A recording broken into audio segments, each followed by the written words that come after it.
Parallelism এমন একটা topic যেটা আমাদের আইবিএ এবং বিউপিএফবিএ সহ অনেক জায়গাতে কাজে লাগবে ইংলিশ পার্টের জন্য। তো টপিকটা খুবই সিম্পল। এই ভিডিওতে আমি জিনিসটাকে আরো সিম্পল ভাবে বোঝানোর ট্রাই করব। তো ভিডিওটা অবশ্যই শেষ পর্যন্তই দেখবে। প্যারালালিজমে আসলে আমাদের কিছু কনজাংশন আমরা পাই।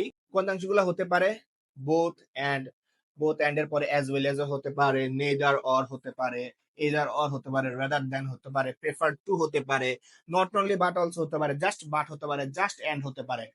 ঠিক আছে, যাই হোক না কেন, যে কনজাংশনও থাকুক না কেন, এগুলোর পরে দেখেন দুইটা থাকবে অথবা এর বেশি থাকবে, যতগুলো থাকুক সবগুলাকে সেম স্ট্রাকচারের হতে হবে, সেম পার্ট অফ স্পিচের হতে হবে। আমি কি বলতে চাই, যদি এগুলা কমা কমা আকারে আপনার নাউন থাকে একটা, সবগুলোই নাউন হতে হবে।